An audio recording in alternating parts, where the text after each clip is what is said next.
Hello, ladies and gentlemen, and welcome to the Say Report. I'm your host, Devon Decker, and joining me, my host companion, Sejohn Sarowick. Sejohn? From a good social distance away, here I am. That's really the Say Report. We've been social distancing for 3 years. Mm-hmm. Sejohn and I are best friends, and he's over in Utah, and I'm here. And my other best friend, and his other best friend, he's in Australia. You don't get more social distance than the Say Report. We feel you, people. We're here. So let's talk about some fun stuff. Yes, I'm so excited to talk about fun stuff. Before we open the floodgate to fun stuff, is there anything terrible going on because of COVID that you want to share? Nope, just the usual, man. Keep clean, everybody. Yeah. I mean, like, there's not much more to say right now. So That's very true. I just, I wanted to make sure that I want to purge all negativity, like at the beginning, so that we can just talk about fun things. I think that was the entirety of last week. Yeah, that's... I think we could call that the purging of the negativity at the beginning of the social distancing, and now we are ready to just talk about fun things. Excellent. So, what do you want to talk about? You have the floor. Yeah, we got to talk about some Zelda now, man. Not only because did I finish Link to the Past, but I have also now since then really dug my heels into doing a restart on Breath of the Wild, and not a story-based one. I'm very actively avoiding the story. So at this point, I've gotten maybe 2/3 of the towers unlocked. Not many shrines, because I'm also not aiming for shrines. If they show up, they show up. Also, like I'm not stupid. I'm gonna need a little bit more stamina in order to climb things and things like that. So I'm doing that. But now that I'm so adept at the cooking, which I wasn't when I first started the game, but then by 150 hours in, I knew a thing or two. So playing that game and trying to not do the story, not really worry about shrines, but just seeing the world, going around, getting the towers done, and really just kind of dealing with shit as it comes, is weird. It's really weird doing that after doing Link's Awakening. But you said Link to the Past, but you did mean Link's Awakening. I did. I meant Link's Awakening. Sorry. Yes. Yeah. No. Because I mentioned a couple weeks ago that I finished that off. I woke the windfish. Yeah, spoilers. That was maybe the wrong thing to do, or maybe the right thing. That's a good question. I'd like to. Depends on the ending you get, I guess. Well, I mean, the ending is the same, except for. And how you feel about anybody but Marin. Jesus, it's so. If you don't die in Link's Awakening, if you never die, you see a seagull that's heavily implied to be Marin. Yeah.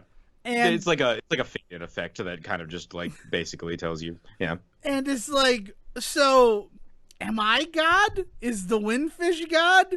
Was the windfish in my dream? Was I somehow in the windfish's dream? The implications of Link's Awakening have never sat well with me. No, and I think this is a perfect example of it. The seagull, the Marin seagull at the end. We're gonna spoil the shit out of this and Breath of the Wild and everything, blah blah blah. But essentially, so you don't die, and you get this cutscene, and it implies that Marin somehow survives the downfall of your dream. Yeah, the Great Awakening, and comes out, right? So what does that have to do with you not dying? You know what I mean? So I guess my first question is, has that always been a thing, that ending? Or that is that ending has been a thing since 1993 when the original Link's Awakening came out. So that kind of answers my question a little bit, because we didn't give a fuck about how that sort of shit tied together, because it really makes no sense. What is there's no language to tell you hey, she is a part of your soul and you lost that part when you there's nothing like that. So so it's one of those things where they're oh, and if you do this thing you get a special ending, and then you watch the special ending and you're there's no payoff to that. And I say that knowing that exact thing happens kind of with Breath of the Wild. Yeah. There is a scene that you get if you do some very specific things in that game. I can't even think of them right now. What is it that you have to have every shrine? No, you have to collect every 12 memories. Yeah, yeah. Right? If you collect every 13th. You get a 13th memory, and you get a moment after the game ends. So you get a special memory within the game that honestly that is worth it, because that fills in some blanks in a very interesting way that makes you feel like it was worth you doing this whole thing. But they also then give you this weird extra present of a moment of Zelda riding off into the distance on a horse, and after the credits, and you're what, I didn't. I didn't need that too, Nintendo. Like they just it's a very weird recurring theme in Zelda games that I've noted. It's strange because what it stems from is the end of Link to the Past, because that was Mhm. the first game where not dying like meant something, but not really, because you don't get something extra or anything like that, but you do get that zero on your save file. Mhm. Like it's this weird thing where it's like, oh, your reward is to show how many times you died. Well, and that makes a little bit of a point because you can show that to your friends, right? Like you Yeah. can bring up your save file and say, "Look what I did." But like giving somebody a cutscene at the end of the game as they're probably sitting alone by themselves at 2 a.m. finishing up the game, like unless it is really impactful and meaningful of a scene that really kind of like makes you like change your feelings about the whole thing, it's not really worth that effort, right? Yeah, you're not wrong at all. It's not worth that effort. Let me tell you, this is. I am not an advocate for look up the ending online. I think that ending should be earned in video games. I'm not going to go as far as to say you cheated not only the game but yourself, but I am one of those people who, like, if it's a game that you want to play, you should play and earn the ending, right? Like, otherwise, what's the point? Like, you're taking away the stick part of it. For sure. I get that to a point. Yeah. I am with you, but to a point. Right, and to If you a want to point, look up the ending on like a 160-hour game, because at some point you're just like, this is great, but I don't have 60 more hours of my life to dedicate to this thing. yeah, I guess But what you I'm want to be in on saying the is zeitgeist, like, you're not stealing anything from yourself by looking up the no death ending to Link's Awakening. well, and Where here's what I'll say about the Link's Awakening thing. I almost feel like it's worth trying for that one because it is so easy. Like, we'll get into this in a second, but it is the easiest Zelda game, like, not only hands is it down. the easiest Zelda game, it was the easiest Zelda game in 1993, but then you add fairies in the new Yeah. one, and you always had the juice The that magic Tracy cream. rubs on you. Crazy Tracy rubs her magic cream on you. Yeah, that Yeah. you can also find in place, like in dungeons. Which and it's so great because when you find it, if you already have it applied, you're like, "We'll just leave it here." And I'm like, "I'm not gonna come back." I'm Like, not gonna come into a fucking dungeon for this thing, and it makes my map look unfinished, you bastards. Yeah. Yeah. So in a weird way, I almost feel like it is kind of like you should just try for that one because that game kind of just like wants to hand it to you. But then I think, well, wait a minute, then why put it like why gatekeep this scene? Because you clearly don't like, you know what I mean? Like, yeah, it's strange, and I can't think of a rational reason why that's the case. I I at least understand the one in Breath of the Wild, even though I have no desire to ever see it. It's one of those things where, like, I found my first memory and I'm like, that added nothing to this for me. Granted, I don't like Breath of the Wild, yeah. but that's because I don't like that style of game. Breath of the Wild really was, oh, people like Skyrim, let's put Link in Skyrim. And they I literally mean, put Link in Skyrim as well. you're But not wrong. You're not wrong, but yeah, there's a reason people really like Skyrim. yeah, And and they're that like, and it's just yeah, not for me. And I know that yeah. it's not for me cuz I don't not like quality in my games. I do want to play a quality game, but quality for me in a video game is less related to story and more related to the experience. And the experience in Breath of the Wild is fucking awful. I don't have fun playing that game. And it's because I have to be like, oh, your sword's gonna break if you use it too much. And it's like, all they needed to do was give me a shitty sword that would last forever. And they kind of The- do that halfway through the game when you get the Master Sword. well, or 20 minutes into the game if you're me, but yes. I'm But sorry. yeah. Yeah, No, but now like, you know. What, did you get the Master Sword 20 minutes into the game the first time you played it? Uh, I will say that I got the Master Sword pretty early, but that's because I was real into the Koroks really early because they give you all of those like slots, and I was like, I want to pick up everything. Yeah. So when you and I kind of stumbled into the Master Sword because of the fact that I went looking for Hatsu. Yeah, I mean, I found a sword. Like, I had only killed one divine beast when I found the Master Sword, Mm. and then I had to turn all my stamina into hearts. because all I had done was stamina. Yeah. Yeah. 13 hearts. That's how many you need to pull out the Master Sword, which also like sort of cheapens the Master Sword to me in a way.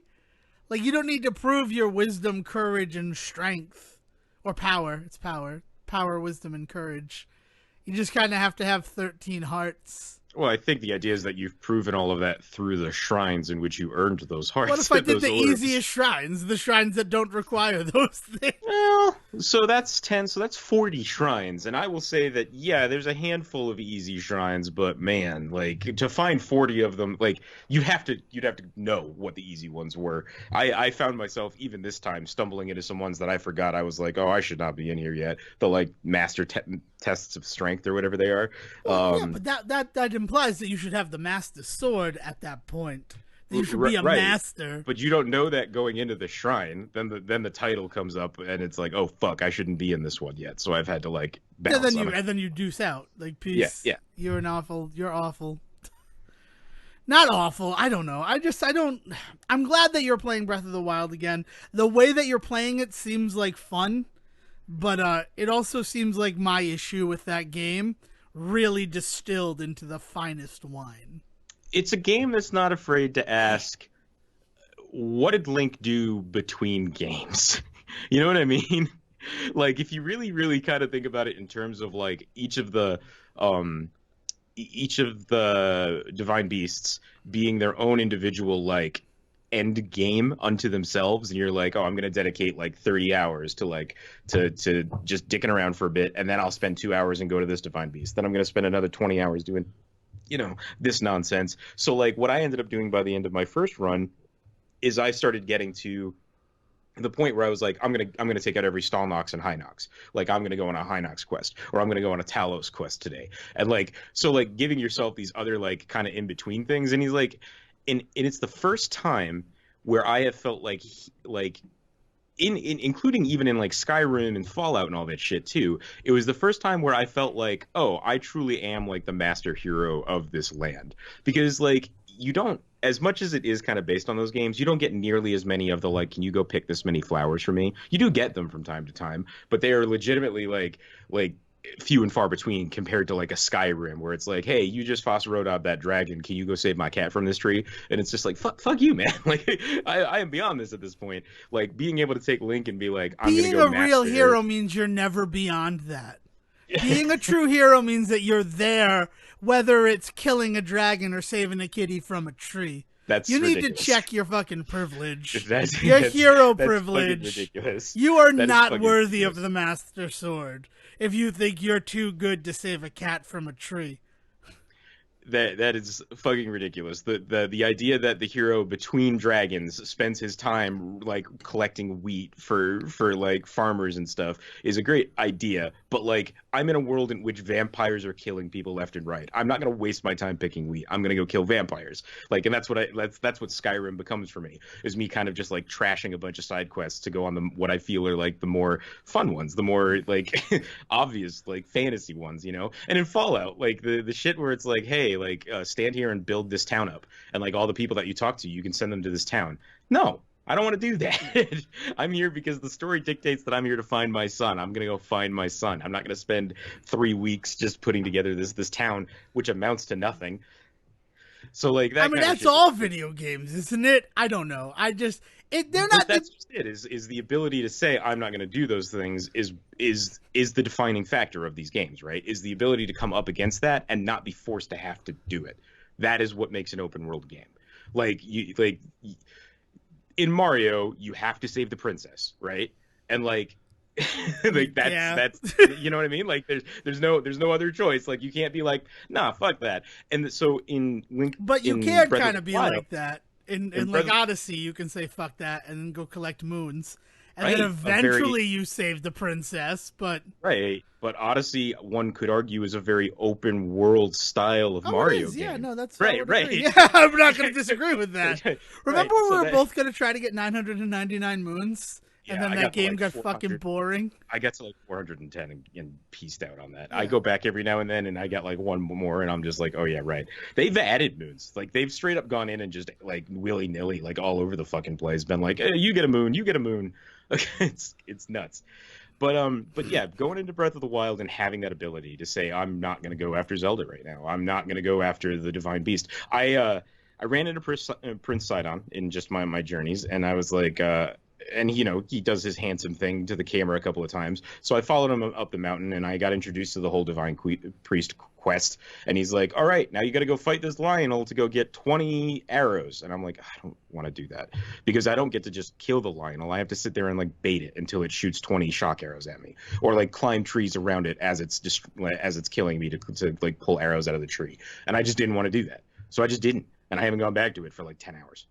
So like right now he's like sitting at the bottom of a waterfall just waiting for the hero of time to show up, and I'm just like, nah, I'm not doing that, right? And like it's that ability to be able to say that in a Zelda game that feels very, very good, especially after playing Link's Awakening, which is It's baby's first Zelda. well. It's And so handholdy. what's the word I'm looking for? Like it leads you on, it bottlenecks you into these areas where you're just like, okay, I can't move on until I go do this thing. I cannot move on until I go do that thing.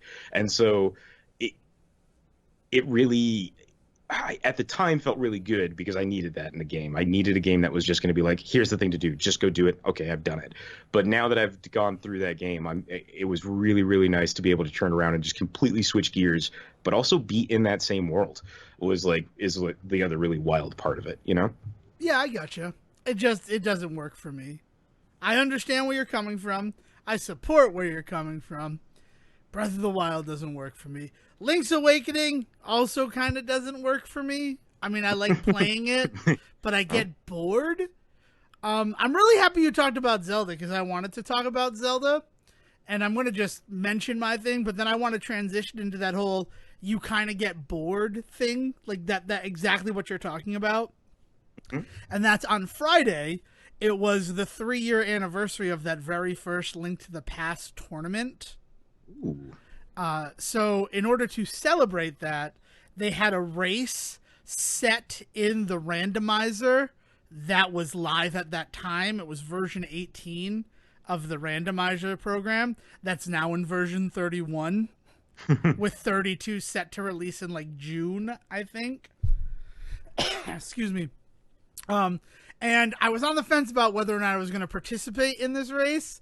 But then I'm like, no, I was there. I was there in that first tournament. And, like, I knew nothing.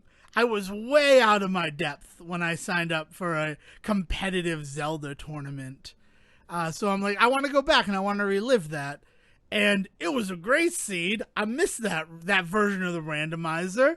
I came in 17th place out of 40 people. So it's not great, but it's not terrible. It's not the, like, 8 people who forfeited the race. Oof.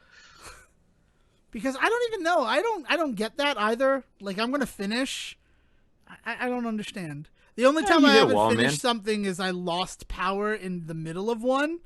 But then I still, like, my session was still active and I went and I signed back in and finished it.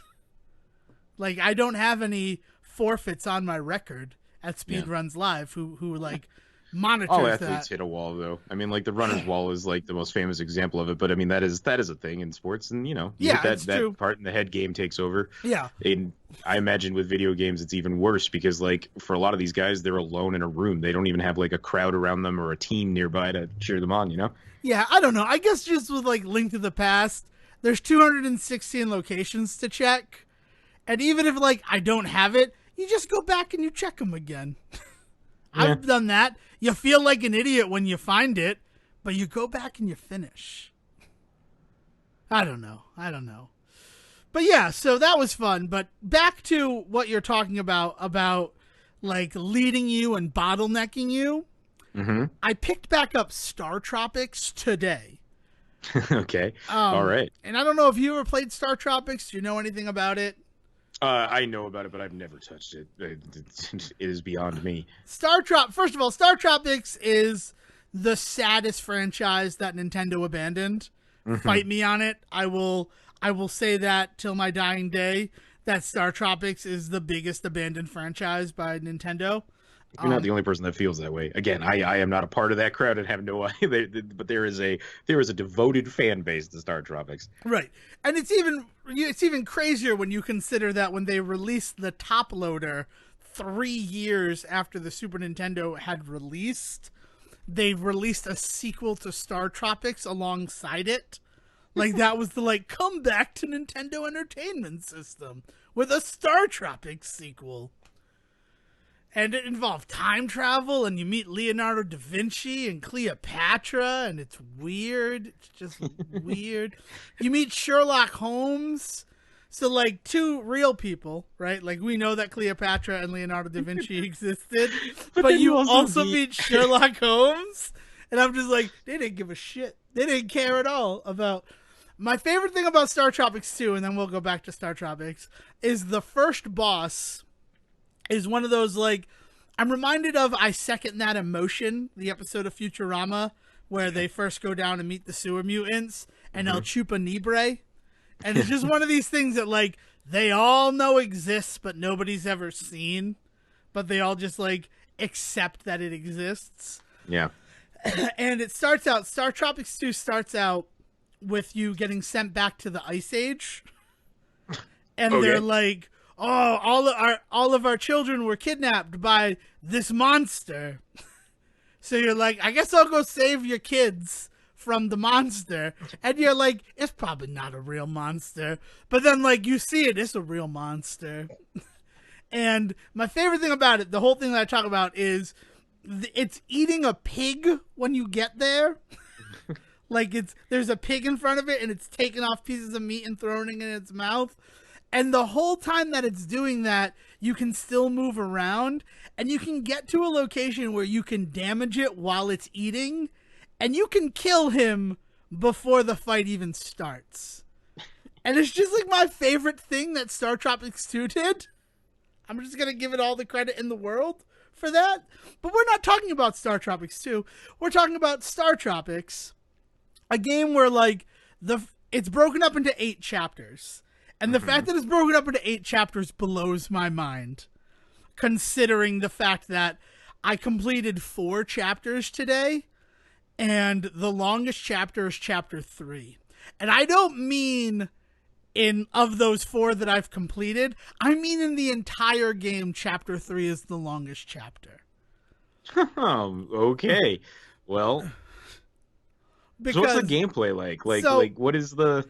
The gameplay is very similar to Zelda, top-down Zelda. But, okay, so Zelda 2, The Adventure of Link, right? We're all familiar with it. It's a crazy game where you're little on a world map and then you go into locations and it becomes a side-scroller. So which is weirdly brought into Link's Awakening later, but yeah. Yeah, right?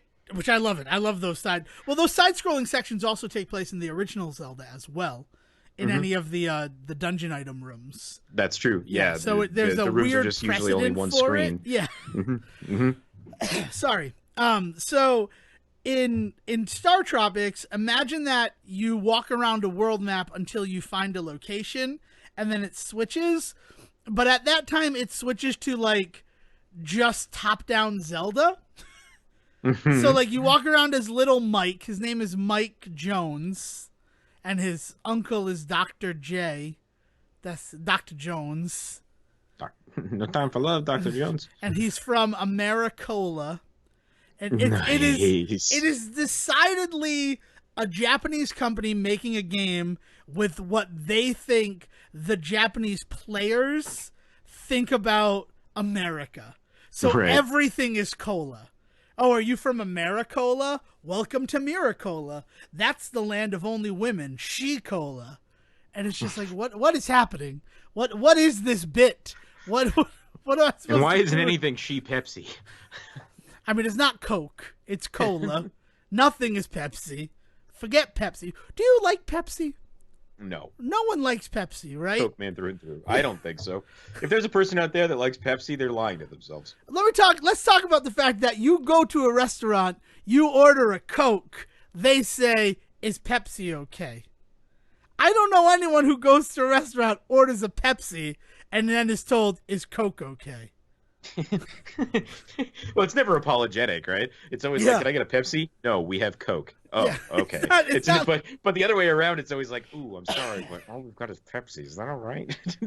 And then at that point, I'm like, "Do you have Mountain Dew?" Because like, Yeah. I'll drink bottomless Mountain Dews all night, and I usually do.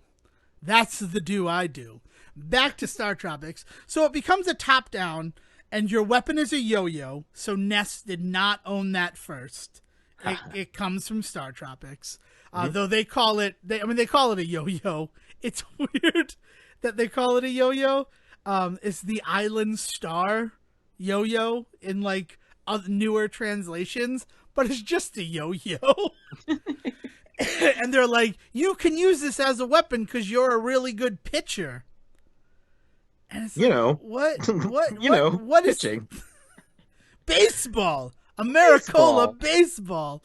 And so you go and you explore the island, you get to points of interest, and then it gets to a closer in top view where your sword is instead of a sword a yo-yo, and you collect other like little items, and you have to solve these like dungeons, and then there's a boss at the end, and then you progress. Now, chapter 1, But it's weird, right? Like that's the shtick, is it's weird. Like that's really the selling point, right? I mean, Is it a sequel? Is it a prequel to? I mean, is it the first in the Mother series? No, Mother is the first in the Mother series. Okay, so and then Mother 2 got renamed to Earthbound, and that's the only one that came to the West. Right, and then Mother 3 exists, but we're not allowed to have it, right? Isn't that right, the deal? That's the big thing, is that Mother 3 came out on Game Boy Advance. Apparently it has a lot of English in it, but they're just like, no, we're not releasing it in America. This is for us, and only for us. Until like they eventually release it as like Trials of Earthbound someday. Yeah, right. But yeah, so it's weird. It's supposed to be this strange thing where like you start out in the Caribbean and then you get into a submarine, and then by the end of it you're on an alien spaceship. And an alien coming to the Caribbean is what made all the angry stuff happen. Like all the monsters showed up. It's not that the monsters didn't exist. There were always monsters in the Caribbean where you are. It's more the fact that they weren't angry until this alien came, and then they all started acting like dicks. Like, yeah, there's a giant squid. He's cool. Oh, for some reason he's angry right now. We don't know why. Maybe go fight him. But the important thing about Star Tropics is the third chapter is the longest chapter. And I don't say that from any point of like anger or that. It is objectively the longest chapter because you fight 4 dungeons in it. The first chapter is 1 dungeon. The second chapter is 1 dungeon. Chapter 3 is 4 unique dungeons. Okay. There's not a boss in all of them, but they are dungeon-sized areas. Yeah. Where you have to fight a fire god, you have to fight a giant ghost, and then you have to go through a gauntlet of, like, purple minotaurs. And then, it's just ridiculous. And all of this is to climb a mountain, and then that. And then the 4th level, the 4th chapter, like, knowing that we kind of gave you a lot of dungeons in that last chapter, is only a travel thing. You're eaten by a whale and you need to drive around in your submarine until you can find a lighter within the whale to start a fire so that it will sneeze you out. A la Pinocchio style. I like it. Which is great. And then the game does something that's still unique to this day, right? Because everything that I've described up to this point is classic Nintendo hard. And as we've discussed on the show, and as it should be well known in 2020, 30 years removed from the Nintendo Entertainment System, they made games hard so that you couldn't beat them in a rental period. Right. And they thought that this would incentivize you to buy it. When really, you're like, this game's hard. I don't want to keep playing it. So I'll just rent something else. So I'm fairly certain, and that always seems to be the 3rd level. The 3rd level is kind of the break you stage in Nintendo Entertainment System games. If you disagree or have anything else to add to that. It's just, in my personal experience, it's always that third level. That is kind of Yeah, the no, you're not wrong. Like it's always by the I think of it more like act breaks, and it's always somewhere at the end of Act One, early Act Two, where they suddenly just like ramp it up and like really kind of throw everything at you all of a sudden. So like in games that can't necessarily be broken down into what you're talking about, it feels more like it's always that end of Act One. They feel like they really kind of have to like blow it the fuck up, or you complete Act One and then you start going into moving into Act Two, and it's like, all right, but this isn't like before, and suddenly something has changed to like fuck stuff up, right? So like in Link to the Past, I think of like the discovering the Dark World, right? Or like even really, you play this part so fast, so you probably don't think of it this way, but really after you get the three pendants and the world opens up and you have to find seven, you know what I mean? yeah. I mean, that's still the Dark World. That's exactly what that is. Is that when you That's discover the Dark exactly, yeah. World? When you, Those yeah, three pendants is, and then you go into the Dark World, and it's kind of a completely different game. The yeah. thing is that like they kind of figured out how to make it feel more organic by the time they got to the Super Nintendo. Super Nintendo for sure, yeah.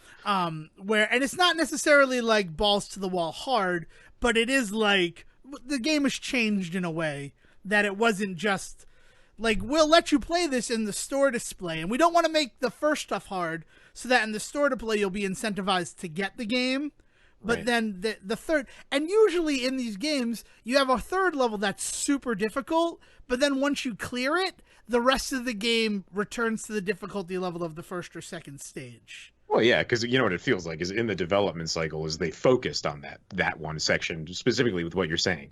Like we got to make this the point where we stop people from getting any further, and so like that's where all of the effort went, and so the rest of the game, both on both ends, definitely ends up evening out. Yeah, it's weird. It's the curve. It's the curve of video games. Curves exist other places, it turns out. But so that third chapter is stupid long. But then after that, right, after that whole thing, which is like definitely the rental protection section of the game, you fight a Protection, I like that. boss. The boss. All right, so the third boss that you fight in Star Tropics is the Fire God, and you Okay. can't damage him. What you need to do is you need to find a way to sink the island that he is on, which requires finding two specific tiles that activate two other tiles in the room to become push switches, and then you have to push those switches. And at this time in the game, you cannot have more than 6 hearts. There are no healing items in this dungeon. Like all the other dungeons up to that point have had like a red potion you could find to refill your hearts. So what you need to do is you need to get through the whole dungeon like with hearts, and then the boss, it's just a bullet hell. And you can't do anything to stop it except for like try to avoid the bullets as this slow clunky character. It's like definitely that's like the Nintendo hard part, and then they somehow ramp it up the other stuff in chapter 3. But after you beat that, and like I said, you think that it's going to slow down, you ride through a whale to find a lighter, but then at the end, you're told a message from Dr. J's assistant, Babu, and he's like, dip my letter into the water. And he's like, do you know what that means? Yes or no? And no, I've never said no to this, and I thought about that today. So I am going to have to go back and say no and see what happens. Because I don't know if anything happens. But if you say yes, he goes, oh, okay, and there's the end of Babu. Babu's just gone from the game. And then you get into your ship, and the robot, your nav computer, Navcom, asks you for a frequency. And if you don't have that frequency, you can't continue with the game. It is copy protection in an NES game. That's friggin' wild. So how do you get the frequency? All right, so if you bought Star Tropics, in the box you got the cartridge, you got the manual, and you got a letter that was from Dr. J to Mike inviting you to visit him on Sea Island. Mm-hmm. You take that letter and you dip it into water, and it reveals a secret message on the bottom.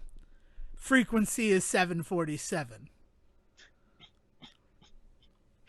So like real world, you had to actually like take some props out, like and go to the Yeah. sink and do this. Which, like, All on right. the one hand, that's very cool, isn't it? That's very cool that they, like, gave this sort of sense of immersion to the game. But the real reason that they did that is copy protection. Because they figured that rental stores would have thrown away the letter thinking that it's just a prop and it's not going to Mhm. have anything else. Yeah, the other really gross side of that is when you figure in the Nintendo helpline, Yep. right? So that Because you're you going to. know that even if you did own it, you might not think of that solution right away. And at some point, as a kid, what do? You steal mom's credit card and call the Nintendo helpline. That is like the most infamous thing that ever Not happened even with steal Nintendo mom's helplines. credit card. You need to remember that phone companies at that time, they would just be charged and it would show up on your bill. That's true. You Show up on the didn't bill need like a a month credit later. card. You just And you called a know, number. and if mom and dad weren't even paying attention to the bill and just paying it, right? Like you, yeah, yeah. So you just called the number up and just did it.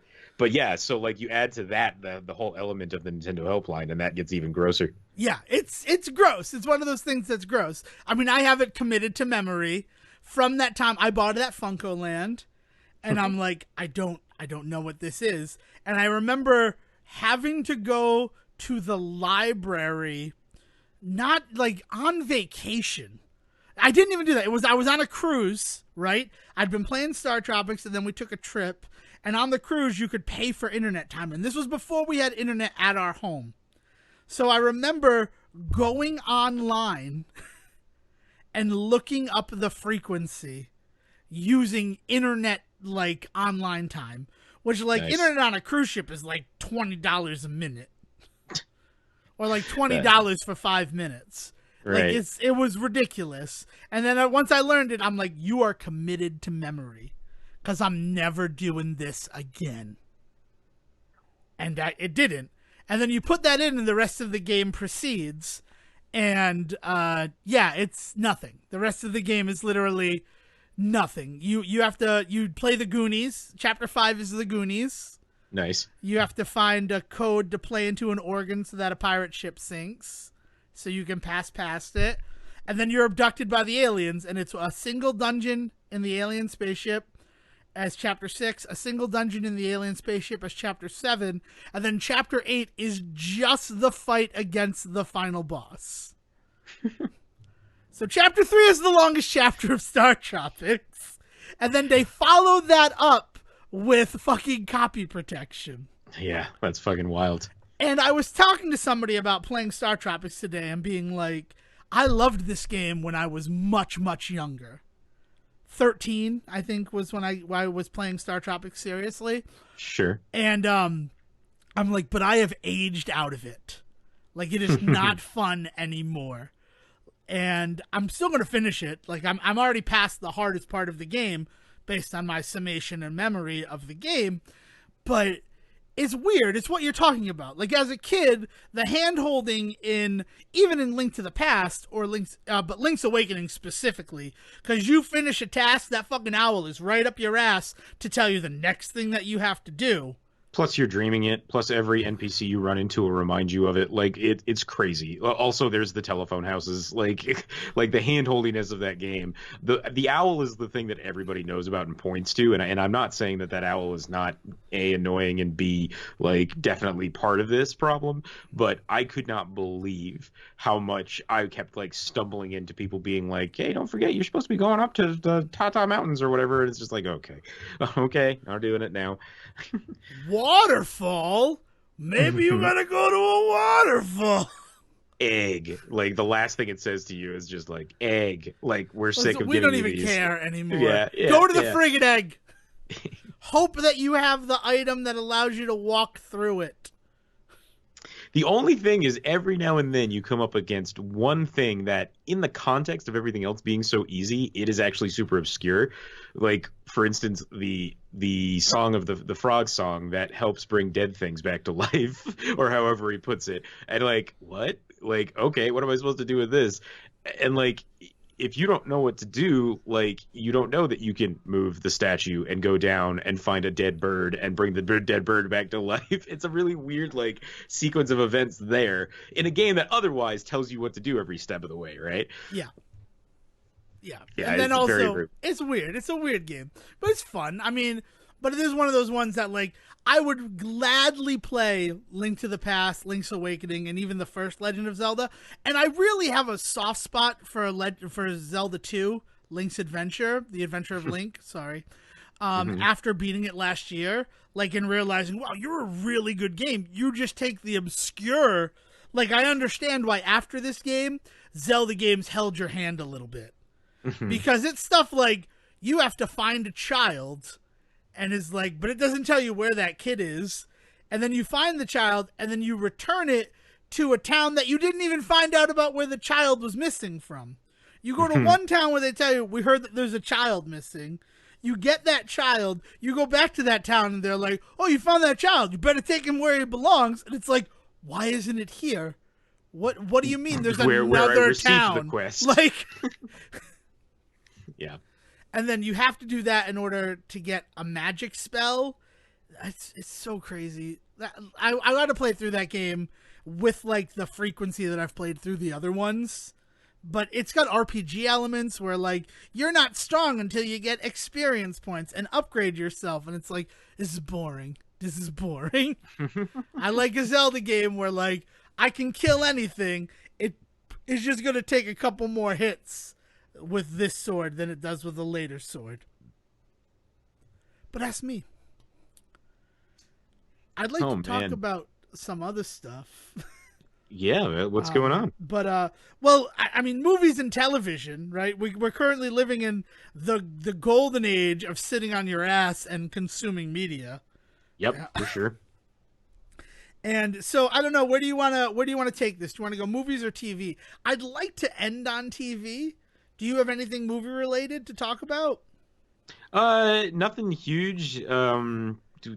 Like we haven't been able to get out to movies, right? No one has. Waiting for Trolls to drop so that I can spend my money on that as soon as that's available.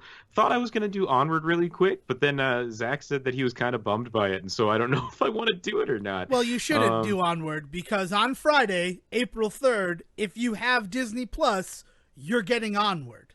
Oh, well, that's fantastic Yeah. news. Yeah, So they've been doing a bit of that too. So, yeah, man. So really, movies have been kind of we're planning to do a Wes Anderson like marathon this month. There's just been a few different movies on of his, in his repertoire that we've been meaning to see, and I pointed out that, like, well, between the ones we have seen and the ones you guys want to see, we've basically are talking about his entire, like, filmography. And so the girls are just like, well, let's just do that. Like, we're just trying to find something to do in all of this, right? So we're planning right now to do from Bottle Rocket to the new one that's coming out, depending on how it comes out. Not the French Connection is what I was going to call it, the French Dispatch. So we'll report back on that if and when it happens. cool. That's exciting. Not a big fan of Wes Anderson. I think I've seen 4 movies. What 4 Wes Anderson movies do you think I've seen? So probably Royal Tenenbaums, right? Nope. Rushmore? Yes. Okay. I was So friends with Jason. What's people his either name start at with the Rushmore time? or Royal Tenenbaums. I had met him Um, at a show and we hung out. Jason Schwartzman Jason from Schwartzman, Phantom from Planet. Phantom Planet, right? Yeah, he played man. at Phantom Planet. Did a show in California. yeah. Yeah, hell They yeah, have man. that song called, like, Devon's Rejection, and I can't help but feel it's about me, especially when you consider it was on a fan club exclusive release. Oh man. And, like, you listen to those God. lyrics. Look up Devon's Rejection by Phantom Planet. That's your Say Report homework. And you tell me, based on what you knew up to the 167th proper episode of the Say Report, if that song might be about me when I met Phantom Planet back when Jason Schwartzman was still a member. Yeah, man. God, I love, like, all of his weird music stuff. He has So he has a weird little musical bit at the end of Slackers where he plays, like, the douchebag in Yep. Slackers, and it's a pretty good one. Little Black Book is a pretty good piece.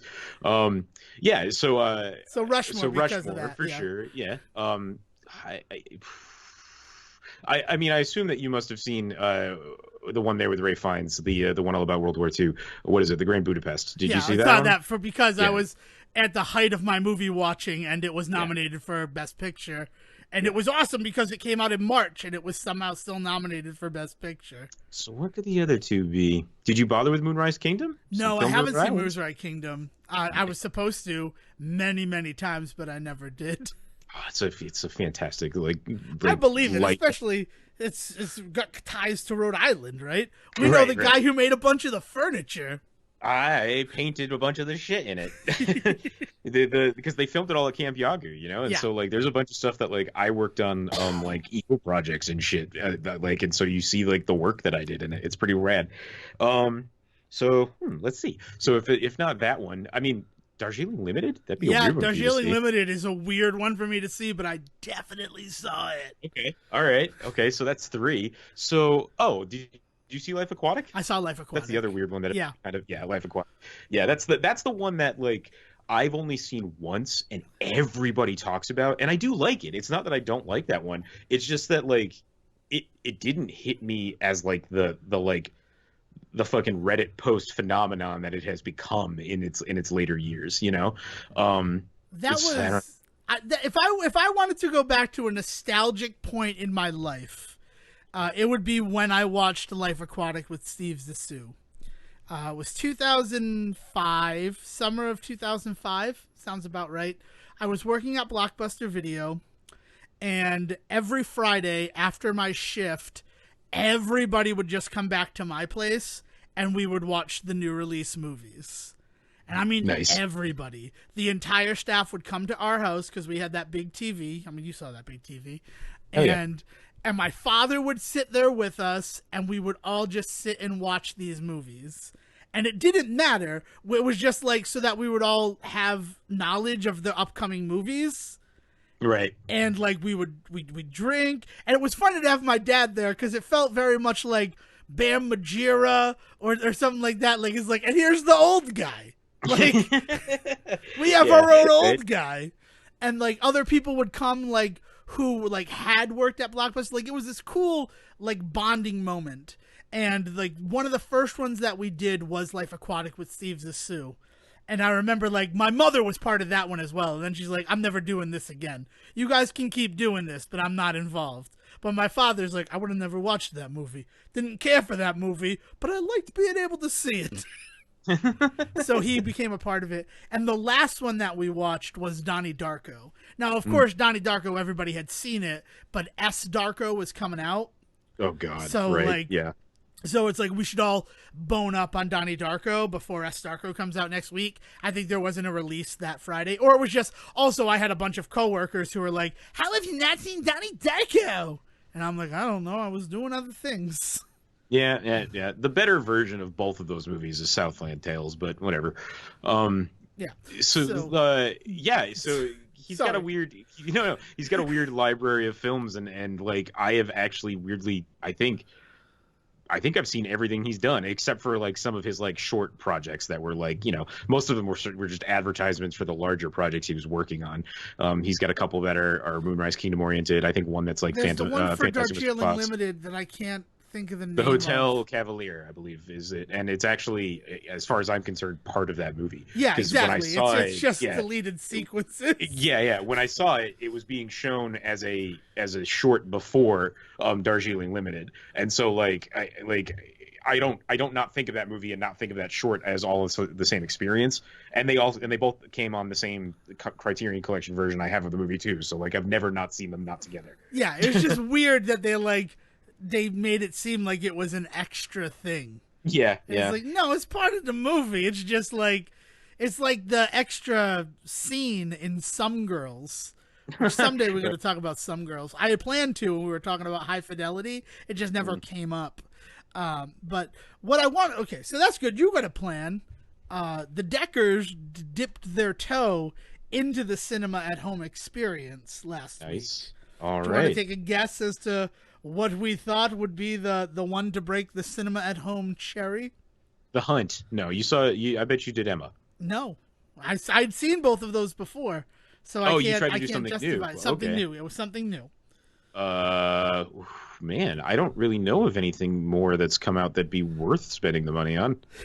Oh, wow! It's like you know how this review is gonna go. Yeah. No, man. What did you guys watch? The Way Back, starring Oh, Ben Affleck. oh man. So he's been getting a little bit of buzz for that one. I know nothing about it, so He's like I'm not very gonna say, good in it. but He's yeah. he does a very good job. I'm not gonna fault the acting in that film at all. But Did what he I put some weight am, on for that role, or am I just like seeing poorly printed? he's fucking giant in that movie. He Okay, is a giant in that film. okay. And it sort of makes sense. So spoilers for the way back. Unless Sejohn, were you gonna rush out No, no. Let's and talk buy about it. it? Let's talk about it. Um, so the way back is the movie where Ben Affleck is an alcoholic, Mhm. which that has to hit home, right? That's what the trivia on IMDb and my parents said watching the film. So he's an alcoholic, and he's called up by his former high school where he was the best basketball player that they ever had, and they offer him the position of head coach when the current head coach suffers a heart attack. And Okay, you know, I'm with you. and you Like think they do. it's gonna be a basic sports movie, right? There's gonna be a Coach Carter, a Glory Road, Hoosiers. Oh, does it turn into a hardball? If it turns into a hardball, I'm not I've interested. never seen Hardball. Hardball breaks your fucking heart, man. You think it's Coach Carter up until the moment it is, and suddenly everything is wrong with the world. So I have a question for you. If you had to pick a timestamp for when it's not Coach Carter, where would that be in Hardball? Probably 2/3 of the way through. So if it's an 80-minute movie, because I don't think it's very long, because it is just it is pitched as a kids movie, weirdly. So probably 60 minutes into it. Yeah, okay, that's weird. So I can't be as mad at the way back as I am, because that's when they fucking flip the whole thing on its ear. Hmm. Up until the hour mark, you're like convinced that he's depressed because his wife left him. Yeah. And then at the hour mark, you find out that they had a child who died because he had cancer. And that's sort of like what broke their marriage and turned him to alcoholism. Jesus. Also weird to bury the lead on that. Right? Like, Like, it's man. like an hour into a movie is not the time to give a character development. Okay, I have never seen the movie. I do not know much about it. So this is purely a question, and in no way like trying to force anybody to view the movie in this way. But is the point supposed to be like, as an audience member, you've been judging him this whole time, and then suddenly you realize what an asshole you've been? No. I mean, that's Okay. certainly not how I felt. Okay. Like, it Okay. felt like the situation where, like, this guy is in a bad way. Like, he has a sister, he has a parent, his father died, and, like, he tells a whole story about how the reason he stopped playing basketball is because his father didn't really love him. He loved what he could do, and that's why he gave up basketball. And, like, you hear the whole, he had a ride at Kentucky, but he lost it, and he didn't lose it. He just chose not to take it because he didn't want to keep playing basketball. He didn't want that to be his life. So, like, you see this guy who, like, he had it pretty good. He had a wife, he had a life, and then he just lost that life. And you could see how, like, alcohol was sort of his coping mechanism. And all of that's enough. Like, all of that is enough for a movie where, like, he's going to find his way back to normal with this basketball team. He's going to find something to care about again. He's going to realize that he enjoyed it and all of that. So, and they do at a time, he's invited to a birthday party, and him and his ex-wife go together, and, you know, they're like, how is the kid doing? And they're asking about the kid because the kid is sick, and it's very obvious that the kid is sick, but, like, it doesn't indicate that they know him because their kid was also sick, right? Like, you know, knock wood, if we had a friend and that friend's child was sick with a disease, we would probably still go to those events, right? Like, you wouldn't just have events with people you met through the disease. Right. Like, so it felt more I don't like, know. I mean, like that's a hard call to make though, because you do very much hear about how like social circles do form around that sort of stuff, and it becomes a thing. Yeah. Yeah. So, but you're not wrong. I would like to think that I would do that for sure. Yeah, no, and I understand that social circles, like, I wouldn't be surprised if we went to an event like that, this hypothetical event that we're talking about, and there were people there who they met through treatment, and then we're like, hi, very nice to meet you, sorry to hear about the circumstances, how are things going, or do you just want today to be about, you know, forgetting about that? Right. Right. and that's what it seems like. It just seems like, this is his former life again. But then, like, when he lost everything, he lost these friends too. Especially since he has to go with his ex-wife, so that, like, it looks like they're a couple, or like so that's not awkward since they've split up. Like, everything is pointing to the fact that this guy's life just went downhill. Then an hour in, it's revealed that he had a son who died, and it's just like, I don't know how to feel about that. Like, it's sad. See, but like, you can still be mad about that twist because that is burying the lead. I mean, like, spoilers for Hardball, but what happens is like 60 minutes into this movie about a group of like little kids playing baseball, one of them gets shot and killed in a gang fight. Like, it's like fucking terrifying what happens in this moment, and totally justified by like the nature of that, like, that story and that film. It really, really fucking like hits you hard because it is so built to. And like, I'm sure if I went back to it now, it would look cheap, and like, so I'm not saying that it's not that, but like, it is much more earned than what it sounds like you're talking about with The Way Back. Yeah, and then that happens, and then he, like, gets depressed because of that. Like, he's reminded of that, and he goes out and gets drunk at the bar, and he goes home with this girl, and then, he's drunk driving, and he hits a boat, and he pulls away, and she's like, I'm going to go to my house. Come meet me at my house. And he does that. He like, parks the car, and he goes around back, and he goes in this door that's open, and it's not her house. It's the next door neighbor's house. Not the one who owned the boat, I don't think. It's just like another neighbor's house. She's like, my house is the third on the right. And like, maybe he just counted 2 or 4 and thought it was her house. But the back door is open in LA. Like, in not a good section of LA where like people leave their doors open. And then, he grabs a beer and he's walking around looking for her. And the owner of the house comes out and he's like, oh, I'm sorry, I'm in the wrong house. And he's like, you sit the fuck down, I'm calling the police. And it's like, that's kind of an overreaction to finding this guy in your house who, like, doesn't have a weapon on him. And then it's like, oh, I'm sorry, I came in the wrong door. Like, and then because of that, he wakes up late for work, and he goes to work, and they're like, yeah, you're fired. You can't be the head coach anymore. You've been bringing alcohol around the kids. And it's like, what? So he doesn't even get, like, that moment where they win? He gets him into the playoffs, and then he's fired?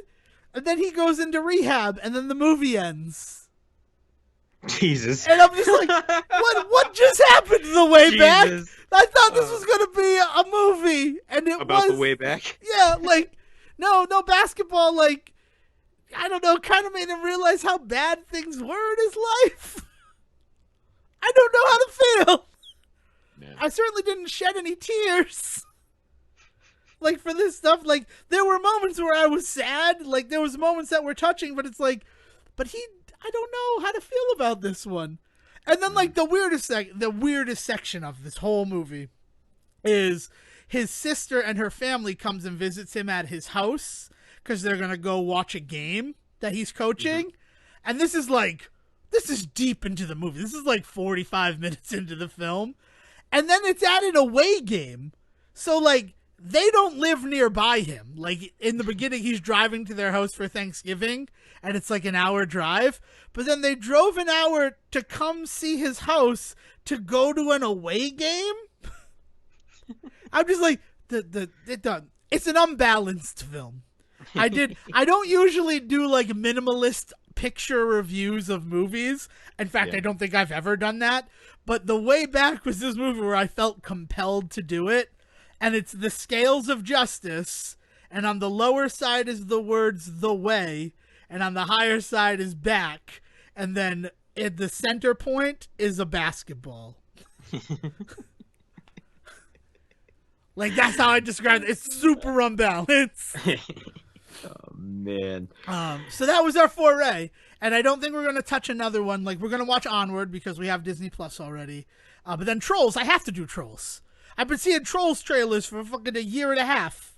Yeah, it's so disappointing to me that I'm not going to get to see it on like a gigantic screen. Like that movie is going to be fun no matter what. But it's one of those ones that you want to experience with like a good crowd and like I said, like big screen, big noise. Well, we got a big screen. We'll have some big noise. Yeah.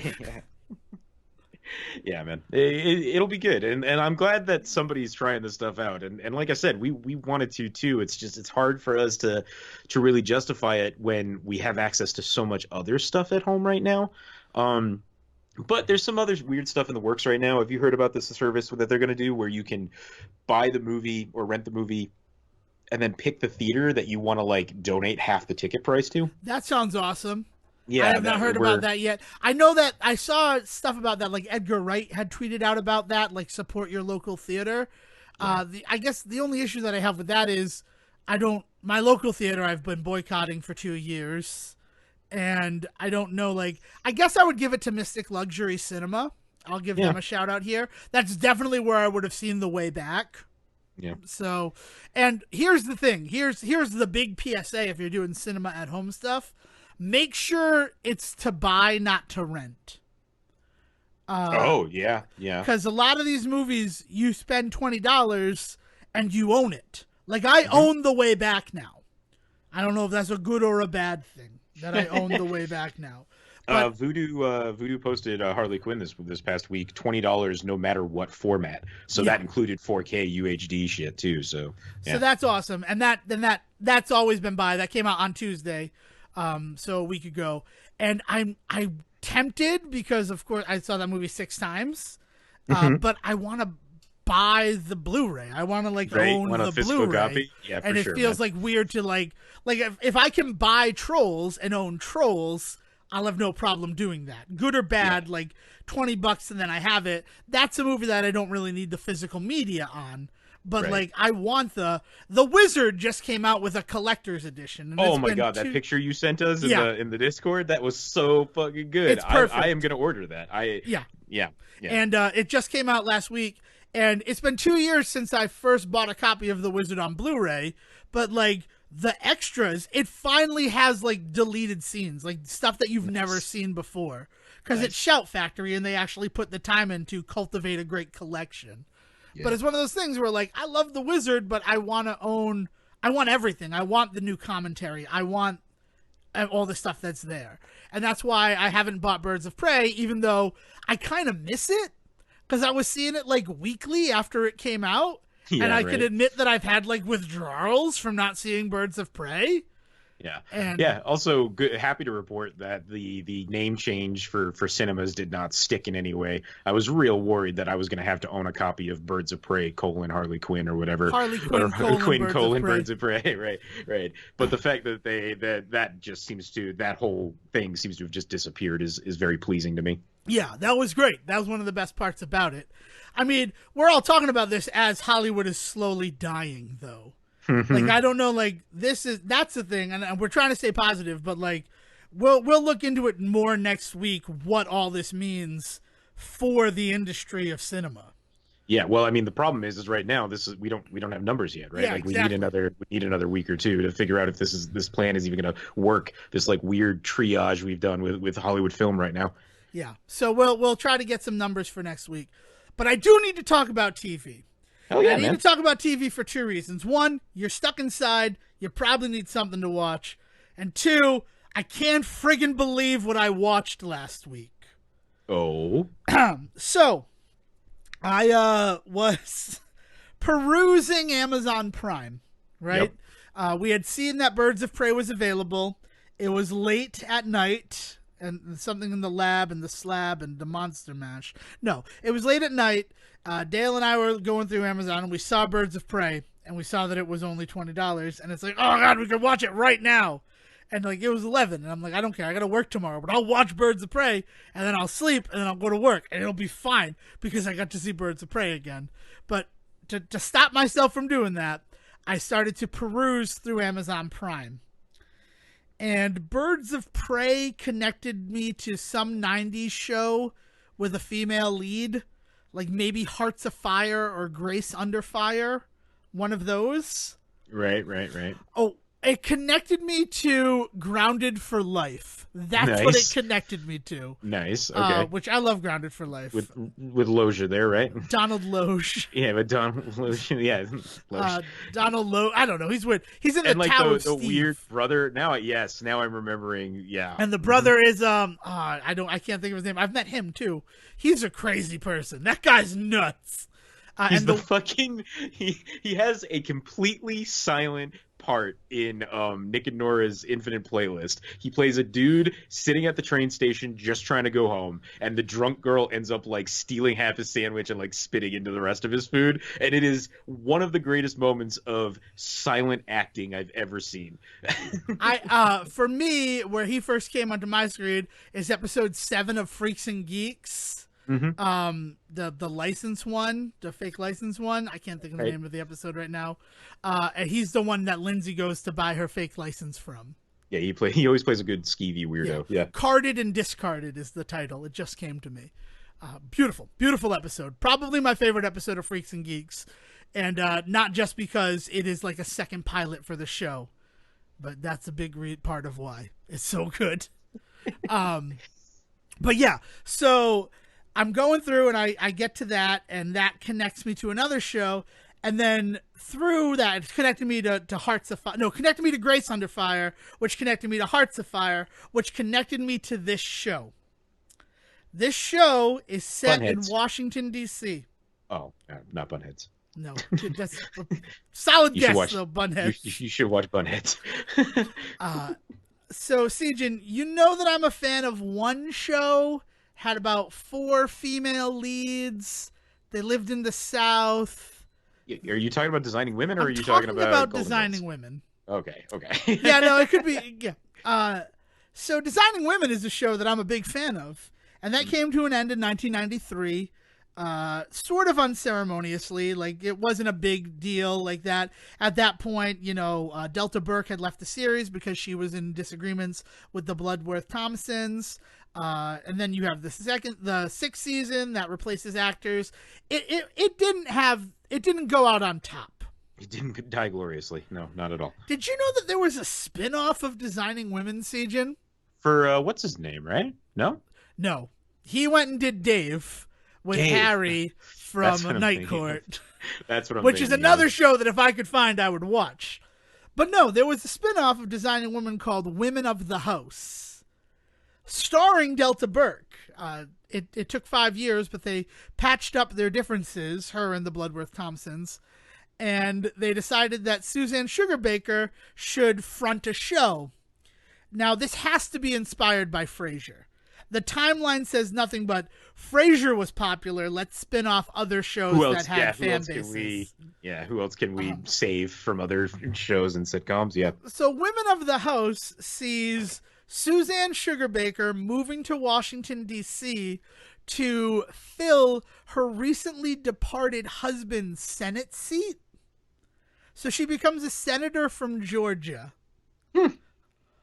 And she's given the Designing Women, right? She's obviously Suzanne. And then her Julia Sugarbaker is played by Patricia Heaton, Everybody Loves Raymond's wife. Hell yeah. Not Hollister, something like that. I can't think of her name right now. I can think of the other two. So she's basically Julia, but if Julia was a Republican. Oh, weird. And they're very weird. And then she has a press secretary. Oh, I can't think of her name. She's played by Terry Garr. And she's also kind of Julia, but like hyper democratic. Like, how do you be more democratic than Julia? Somehow Terry Garr found a way. And then a combination Mary Jo Shively and Charlene is Natty. Jeez, Natty. And that is ridiculous because in the first 4 episodes, she's played by one actress. And then for episodes 5 and 6, she's portrayed by another actress who it's revealed is who they wanted to play the role initially, but she wasn't available for those first 4 episodes. Okay. And then after those 2 episodes, she's gone, and they bring back the original actress. And then the 8th episode, she's just gone. Unceremoniously. She just doesn't exist anymore. You're Wow. supposed to forget that she was ever there. And she's replaced by Vida, who is like a 20-year-old and Man, the is fucking 90s were like a wild Wild time for West. Oh television. my god. It's the show is but it's like designing women like front and center. Like it is not one of these situations where they missed a beat or anything like that. They just shifted it to Washington so that they could do every episode as a political episode. Usually you'd get like the episode where one of them gets their head stuck in a banister. And it's like, that's what the episode is. But this episode, they're able to do their AIDS episodes and that every episode because they're in Washington. Oh man. Jonathan Yeah. Banks plays Suzanne's mentally challenged brother. Okay. That's crazy. That's just like weird. And he's there sometimes and not there other times. He's always a special guest because he's Jonathan Banks. Yeah, right. In 1995, like, what's his name? Gerald McRaney comes back as Dash Goff, Suzanne's first husband, and Meshack Taylor shows up in the finale episode. Nice. But you get like Regis and Kathy Lee are on this. Like, there's still obvious cachet. It's the weirdest thing, and I'm so happy that I sat down and watched it.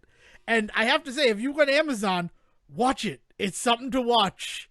Something to watch. Even if you're not a fan of designing women, all of the political stuff is like really still right on point.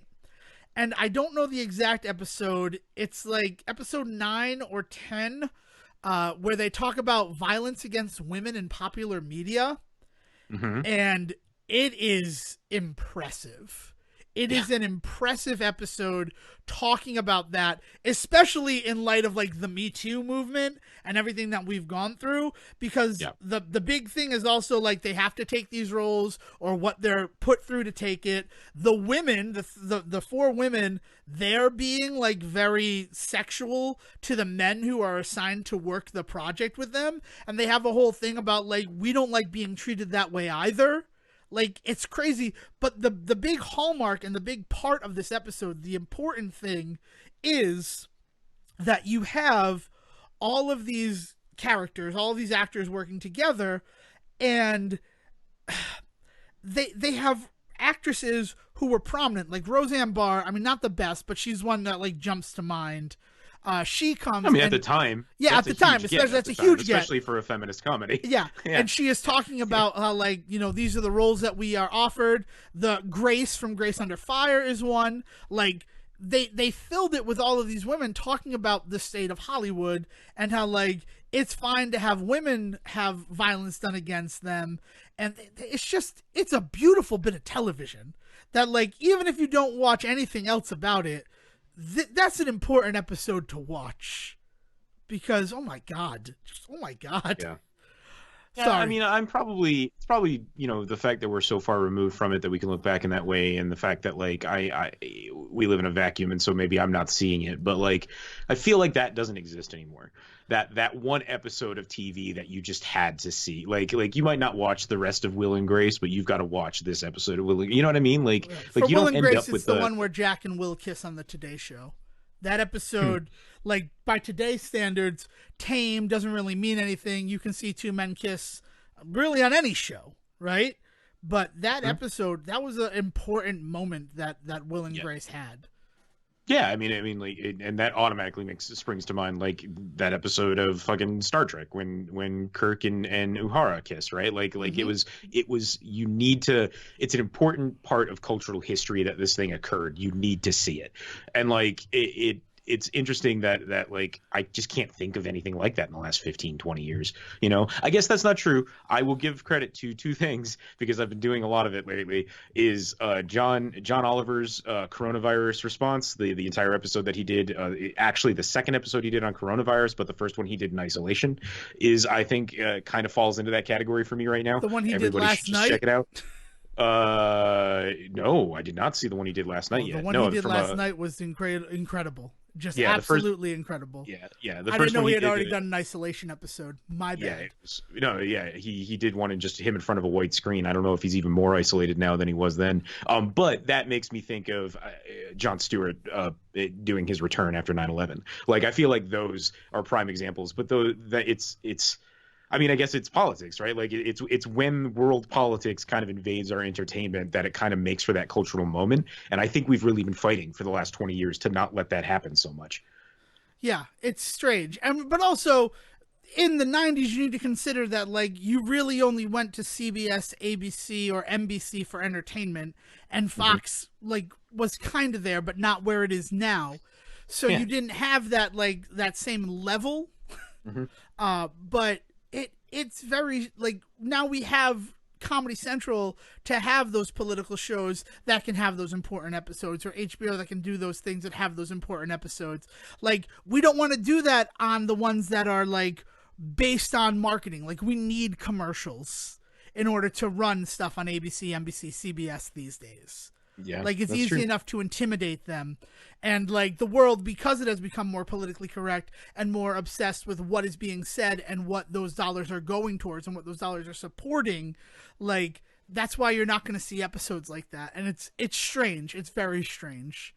But you're not wrong. They have kind of gone the way of the dodo. Yeah. And it's not to say that I feel like television shouldn't be judged, right? Like I'm not saying that it should be free to be whatever the fuck it wants to be. Like there's a reason that we've gotten to this point in terms of protecting people and making sure that like people are not being giant assholes on TV. But it definitely has led to some people not being willing to go there, right? Yes, that's 100% true. In fact, I just watched an episode of The Good Fight that was exactly about that. Where a writer released an episode of TV that he had wrote that had been filmed, but then was pulled because the network was afraid of any sort of repercussions for mocking a President Trump-esque character in the show after he had become the president. But again, that's The Good Fight, and that's on CBS All Access, so they don't really need to fight to get your, They already got your money. yeah, they have your money. They don't need commercial money. They don't need a Hmm. marketing budget in order to support the thing. Yeah. But that's a show that's doing important stuff. Every episode of The Good Fight feels like one of these, and I'll give a shout out to that. I'm really happy that they showed that first season on CBS proper. Granted, it was for the gross reason of trying to get you to buy into CBS All Access, but it meant that I got to see 10 really good episodes of television. Well, right, and like and from a perspective of an artist, like it gives them the built-in audience gives them then the cushion to do what they want to do, right? Like so they need to sell themselves out a little bit in order to fulfill the greater good, and that happens. That kind of compromise happens all the time in entertainment. Yes, and yeah, I have nothing else to say. He's right about that. So this is going to be quick. This is just going to be a recommendation because I'm not done with it yet. But if you're also at home looking for something to watch, Bradley Whitford took part in a little comedy last year that I feel like it just didn't get the signal boost that it deserved based on Are you just talking about the one where he plays the choir director? perfect harmony. Yeah. Yeah. Yes. Yes. Definitely watch it. I watched it when it was on. Not, and I didn't even end up watching all of it because we kind of fell by the wayside on watching it. So I'm part of the problem. We're looking for a comedy yesterday because all we've been doing is watching like hour-long dramas, and we needed something light. And I'm like, we could try the first episode of Perfect Harmony. We watched 6 episodes, Nice. so I'd like to watch the rest and talk about it and that, but we are in trying times. If you're looking for some feel-good television, Perfect Harmony is the place to go, and it's available on Hulu. I Cool. don't know anywhere else, so I recommend that. So we've been going a while. Sejohn, do you have anything else to add before we send these people on their way? Remind me next week. We got to talk about DC Universe. I took the dive back into it with everything that's going on, and I still have my issues with it. But we did end up watching through all of Doom Patrol over the last week, so that says something. So we'll talk more once I've had a little bit more time with it, though. Excellent. Plus, I mean, Harley Quinn season 2 drops on Friday. So by the next time you listen to an episode of the Say Report, I'm sure Sejohn will have watched at least half of that. Yeah. No promises. I can't speak for him. And I'll have beaten Resident Evil 3. That's just a promise I'm going to make to you right here. Nice. So that's stuff to look forward to. But before we send it over to Will, here's something. Today is the 30th anniversary of the release of the first Ninja Turtles movie. Teenage Mutant Ninja Turtles, directed by Steve Barron, released in 1990, came out on March 30th. And today is March 30th. So whether you watch it now or just sometime this week, go back and revisit that 1990 Teenage Mutant Ninja Turtles movie. It's fucking awesome. I'm gonna go watch the Turtles after this. That's awesome. Yeah, and it's on Netflix if you have Netflix. So, Sweet. I mean, go support if you don't, but if you already have Netflix, why not throw that movie on? It's great. I watched it today because it is great. And that's it. So if you'd like to recommend any other things I should be watching during this social isolation, please find me on Twitter at Devon D. Decker. Yeah, and if you got any recommendations for some stuff to do that's maybe not like watching or playing or anything like that, do send them my way at Siege vs. the World. All right. So until next time, remember, stay safe, be well, be excellent to each other, and Will, please take us home. Thank you for listening to the Say Report with your host Devon Decker and Stephen Serwick. Please follow the guys on Twitter and Facebook by searching for The Say Report, and you can always subscribe on your podcast channel so this is delivered straight to you and you can enjoy it every week. With apologies to your mother, we'll see you next time.